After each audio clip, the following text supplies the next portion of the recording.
What's up guys, welcome back to the channel. My name is Xuan Kai and I'm a day trader from Singapore. So before we start today, my channel just reached 91 subscribers and I know it isn't much, but I'd just like to thank each and every one of you guys so much and anyone joining us in the future. It really means a lot to me that you guys are watching what I'm putting out there on YouTube, and I appreciate each and every one of you guys. I just wanted you guys to know that. So I'm sure that you guys already know from the thumbnail or title of this video that this is a red day for me. It definitely sucks to have a red day, but I want to be transparent with you guys. As much as I love showing the wins, I have to show the losses as well. So hopefully you guys can learn from my losses so that you can improve your trading and save yourself some money along the way as well. So I was really feeling low after this loss. And I know that some of you guys are definitely feeling this way too from whatever that hits you or has hit you in your life. And I may not be able to do anything to help you guys directly, but at least I'm going to start sharing some motivational quotes so that hopefully this will help you guys as well. So the quote for today is, I've missed more than 9,000 shots in my career. I've lost almost 300 games. 26 times I've been trusted to take the game-winning shot and I've missed. I failed over and over again in my life, and that is why I succeed. And this quote was from Michael Jordan. So if Michael Jordan can pick himself up from his failures, I'm sure you guys can do it too. So keep pushing and don't give up. So now let's get straight into today's video. So you can see from today's video, you can see that NQ is really just going sideways. There's really not too much that's happening. Of course, it pushed up to make new highs, new all-time highs for the day, for the year actually, and then now it's pushing down again. So it's kind of sideways direction. SPY as well, nothing too crazy, it's just sideways as well. You can't really see much of a direction from both of them. It could be just a minor pullback from making new highs, especially for NQ. So for the big picture wise, you can see that yesterday on Tuesday, Jerome Powell repeated that the central bank expects inflationary pressures to be transitory. So inflation is just going to be transitory for now. The high inflation rate shouldn't be too much of a concern for the investors. And basically what he said was echoed by the other Fed speakers as well on Tuesday. So this made the tech stocks push up and break new all-time highs for the day itself. Yeah, and then for nothing too much about the economic events, SPY and NQ seem to be sideways and VIX is good. So Tesla wise, you can see that Tesla actually uptrended quite nicely. Now it's moving sideways and looks to be pushing up again. So some news on Tesla, it could be because that Tesla's Model 3 and Model Y took the first and the top 1 and 3 spots in the most American-made vehicle for 2021. So it's first time that an all-electric automobile actually claimed the top spot. So that could be why Tesla is pushing up for today. So now let's get into the live trades for today. So for this trade wise, I'm actually looking for the break of the 648 region, the new highs for the day, and this is where I entered 647.7, and then it quickly pulled back on me so fast that I couldn't even cut my losses in time. So you see now it's already at 646 and I wanted to exit, I wasn't filled, and then now I was filled and I exited. So by the time I exited, I think it was close to the 646 region already. So my stop loss was the 647 and I actually took like a $2 hit instead of 60 cents hit that I usually take on trades like this. So this was a very quick hit and I was hit $113 down for this trade itself, but never mind, let's move on to the next trade. Yep, so this was the next trade. You can see that after I took the first loss, it looks like Tesla is just consolidating sideways and it looks like it could break the 648 area as well, and this is where I entered. So now I'm watching, and then it pulled back on me so quickly again, 647, and I couldn't get out in time. So now when I exited, it was 646.8, around that area, and I took about 20 to 30 cents loss, bigger than I should. So on two contracts wise, this trade I think I lost around $70-ish. Yeah, so the first trade, I think it was it pulled back on me really too quickly. I couldn't really do much for it. And the second trade was the one that actually I think I did a bit better, and I was able to cut my losses a bit quicker and not freeze up so quickly as I did with the very first trade. Yeah, so after these two trades, I know it was really quick for today. The live trading was really quick, and I actually stopped for the day itself because I think I hit my max loss for the day. I didn't stubbornly try to revenge trade and continue trading for Tesla. I didn't want to dig myself into a bigger hole. So I stopped here and went to the journaling process immediately. So now let's head to the journaling part. So if we go over to the journaling part, I can see that I was actually expecting myself to actually have a loss today because I had two nice green days the day before, on Monday and Tuesday. I didn't post the Tuesday one, but yeah, the Wednesday one today is where I took the loss, where I was expecting a loss to come, but I wasn't expecting such a big loss, and I couldn't stop myself up so quickly.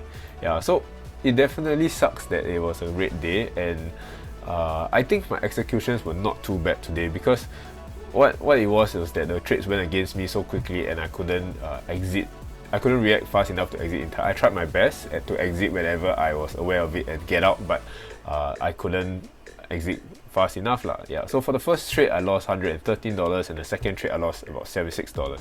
So if I were to go back and review the recordings, I thought that the first trade I could lose maybe around 60 to 70 bucks. So I could have reduced my losses maybe around 40 to 50 bucks if I exited around the right area that I wanted to exit, and the second loss should have been around 54 bucks instead of 76 bucks. So not too bad actually for the second trade.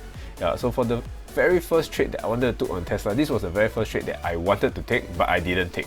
So it was actually the break of the 640s. It actually came really quickly and I didn't trust it. But if I had entered, I think my entry would have been the 640s, stop loss 639, and take profit would be 641.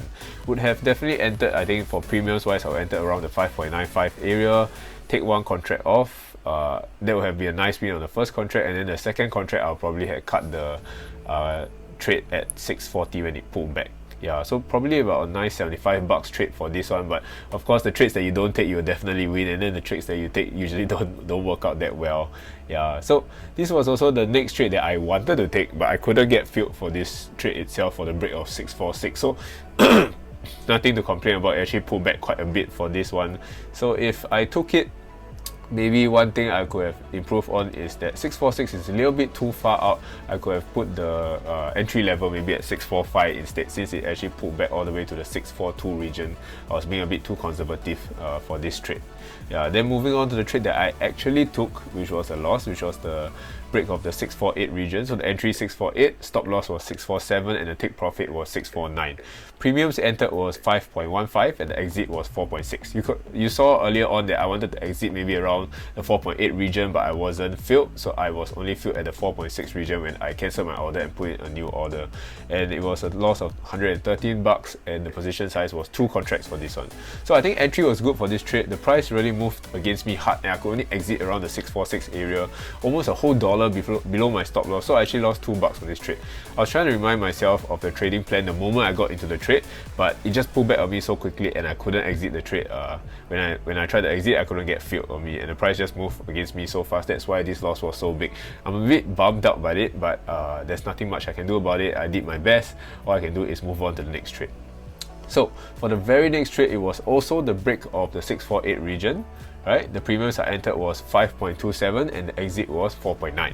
So the position size was 2 contracts as well, and it was a total loss of 76 bucks after commissions for this one. So I think entry again was okay. I generally don't have much problems with the entries. Again, it moved against me super quickly and I was only able to get out around the 646.8 region, so it broke past my stop loss as well. This hit past my stop loss, but it wasn't too bad compared to the very first one. The first trade was the one that really screwed things up for me, but after looking back at today's price action on Tesla, I realized that there are a few things that can be learned from today's trades.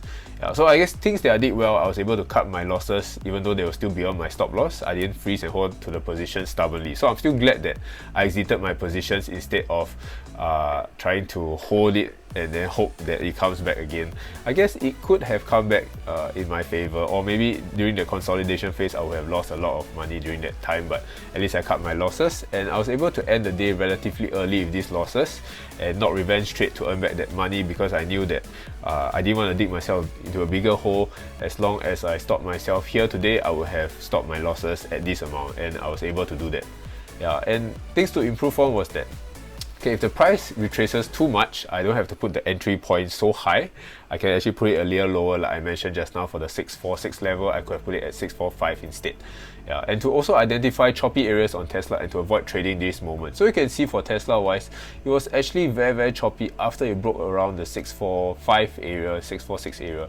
You can see after it broke, and then it broke by a little bit and then retrace again. Then it breaks by a little bit, consolidates, breaks by a little bit, pulls back again.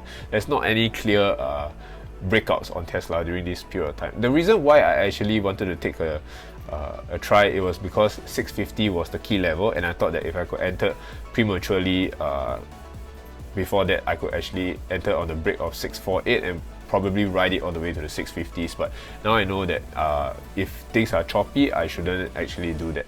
Yeah, and I'm also still very emotional about the P&L and hesitated on the very first trade that I should have taken. So after the 9:45 a.m. break on Tesla, it was actually quite obvious to me that Tesla was being very choppy, like I mentioned, after the 645 and the 646 area. And after the previous break, it only broke a little bit and then retraced very quickly. But I wanted to take a chance because of the 650 level. I thought it could have a nice break of the high of day and push past 650. So next time this happens and it is choppy, what am I going to do? I'm either going to wait for it to retrace a good amount and push back to the high of day, then trade it, or I'll only trade it for the break of the 650. It's not worth it to trade when the price is choppy like today. So I was also taken back a bit by the bigger losses today. I was expecting losses definitely since Monday and Tuesday went a little bit too smoothly. I have experience with this where the start of the week is really good and then I think to myself, oh, I'm going to count my profits and then I'm up so much for the day. It's only a matter of time before my account doubles and triples and stuff like that, but it definitely doesn't work that way. The rest of the week is usually going to be a little bit more red than green. It's just probability wise, every loss makes you so much closer to a win and every win takes you so much closer to a loss, so it's just a probability game in this. So it's still a good lesson nonetheless. If I cannot accept the red days, then I don't deserve the green days as well. I did my best in cutting losses today, so there's really nothing else I can do. I shouldn't let myself or blame myself too much because I really did my best and I should just accept it and move on. Yeah, and so how am I supposed to trade with 10k positions? I'm not even comfortable with $100 loss.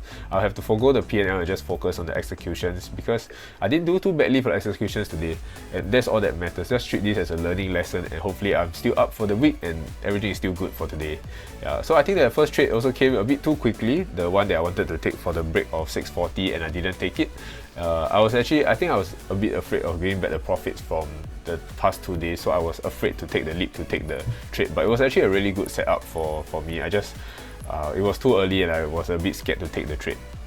Yeah, so I knew it was a good setup and all I can do is take high probability trades and just leave the results alone. Whether I win or not is really not up to me, it's out of my control. All I know is that I'm doing myself injustice. If I already put in the effort to do up the trading plan, identify a good high quality, high probability setup and I didn't take it, it's on me that I didn't get the trade done and get the winning trade in. Yeah, so nonetheless, moving forward for the next 2 days for the week, I'm going to trade the smaller premiums for Thursdays and Fridays, probably around the $3 to $4 region, maybe $5 if the liquidity is not too good. But basically, if I trade a smaller premium, I can actually limit my losses, and also I kept my wins, but because it's a little bit more volatile for Thursdays and Fridays, hopefully I can actually earn even when I'm trading the smaller premium. So not going to have too many expectations. Winning or losing doesn't really matter, just have fun and do my best with the executions. Yeah, so hopefully we can end the week on a green note. And if you watched all the way to the end, thank you so much for watching. Don't forget to like, comment and subscribe to the channel, and hopefully I'll see you guys in the next video. Bye bye.